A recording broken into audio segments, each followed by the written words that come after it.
बहुत बहुत नमस्कार दोस्तों। आशा करता हूँ आप सभी बहुत अच्छे होंगे। आवाज़ से तो आप पहचान गए होंगे, आपका दोस्त, आपका मित्र यश सिंह बोल रहा हूँ दोस्तों। तो दोस्तों, मैं सीधी बात पर ये आता हूँ कि प्रधानमंत्री मोदी जी जेल जा सकते हैं अगर ये प्रूव हो जाए कि उनकी डिग्रियां फर्जी है। तो हाँ दोस्तों, बिल्कुल प्रधानमंत्री जी जेल जा सकते हैं अगर ये प्रूव हो जाए कि उनकी डिग्रियां फर्जी है। दूसरी बात,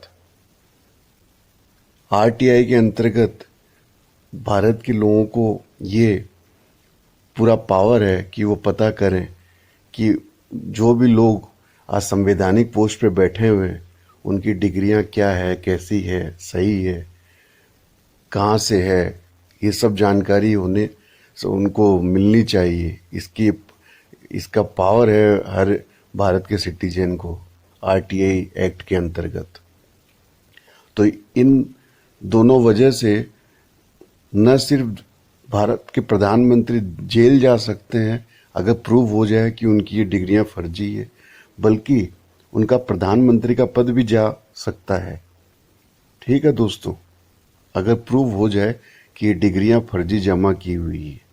अब दूसरी बात पर ये आते हैं कि बहुत लोग ये बोलते हैं कि भाई प्रधानमंत्री के पद के लिए तो कोई ज़रूरत नहीं है किसी भी तरह का कोई डिग्री वगैरह, कोई हायर एजुकेशन हो, बहुत पढ़ा लिखा होने की ज़रूरत नहीं है, कानून ने तो नियम नहीं बनाया है। हाँ, बिल्कुल सही बात है आपकी कि कानून में ऐसा कोई नियम नहीं बना हुआ है कि आपके पास कोई ना कोई डिग्री या हो या आप पढ़े लिखे हो, ठीक है, तभी आप प्रधानमंत्री बन सकते हैं। ऐसा कहीं भी नहीं है। या एमपी या एमएलए बन सकते हैं, ठीक है, ऐसा तो कहीं भी नहीं है।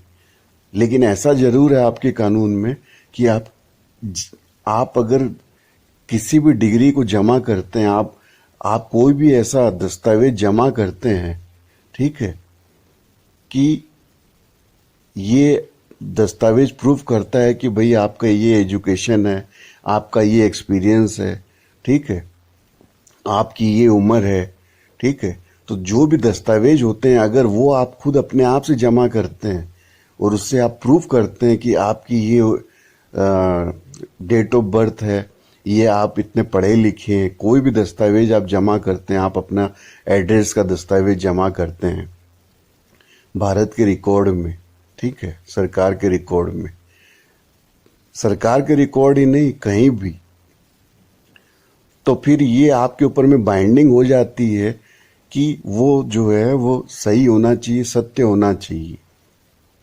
वो अगर कहीं भी पकड़ा जाता है कि आपने गलत जमा किया है, ये गलत है, फर्जी है, तो वो जो डॉक्यूमेंट है वो तो निरस्त हो ही जाता है, बल्कि आप भी अपने जो भी आपने पद प्राप्त किया है उस फर्जी डॉक्यूमेंट को जमा करके उस पद से भी आप निरस्त हो जाते हैं, आपको हटा दिया जा सकता है और प्लस आपको जेल भी होती है।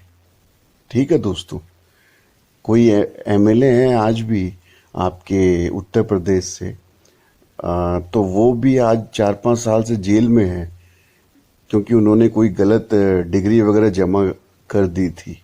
और इसी तरह कोई आम आदमी पार्टी के भी कोई व्यक्ति रहे थे, कुछ एमएलए या पता नहीं किस पोजीशन पे, तो उनको भी अपने पद से हटा दिया गया था जब पता लगा था कि उनकी डिग्रियां गलत है।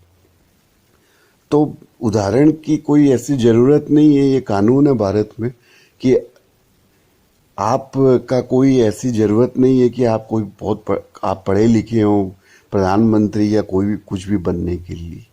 तो अगर आप पढ़े लिखे नहीं हैं तो आप सीधा सीधा आप वहाँ पे ये लिख सकते थे कि भाई आपने कोई एजुकेशन प्राप्त नहीं की, आपने कोई पढ़ाई लिखाई नहीं की, या पढ़ाई लिखाई आपने की भी तो भी कोई 5वीं 6वीं 7वीं 8वीं वहाँ तक आपने पढ़ाई लिखाई की, ठीक है, तो वो मसला वहीं पर ख़त्म हो जाता क्योंकि आपने सत्य बोला है, ठीक है, फार्म फिलअप करते वक्त जब आप फार्म फिलअप करते हैं।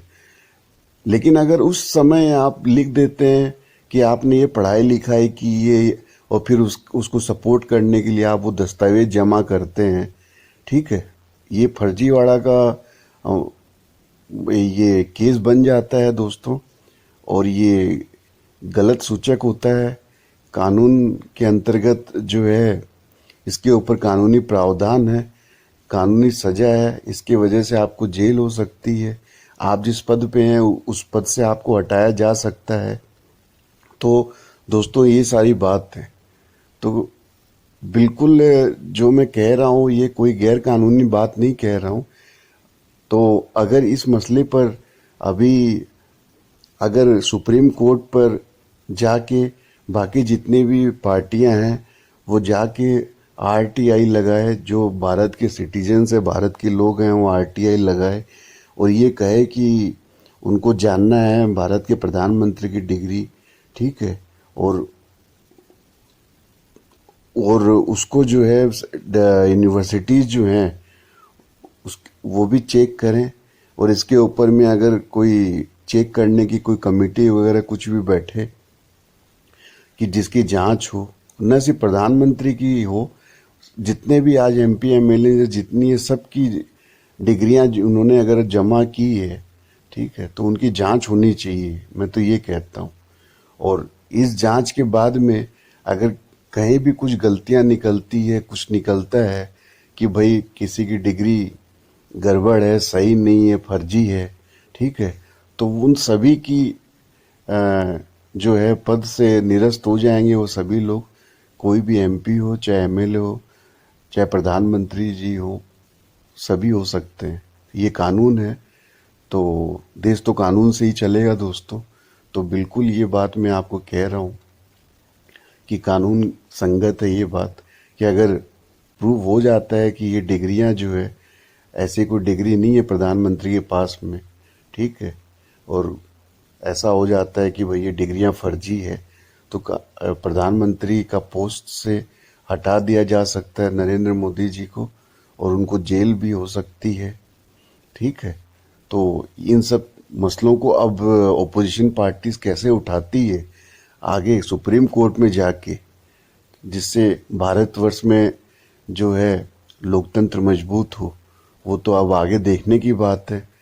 तो दोस्तों ये जो है विचार आपके साथ मैंने शेयर किए, आपको शायद अच्छा लगा हो तो इसे और भी शेयर कीजिएगा दोस्तों। साथ बनाए रखने के लिए आपका बहुत बहुत धन्यवाद। यश सिंह साइनिंग ऑफ। सत्यमेव जयते।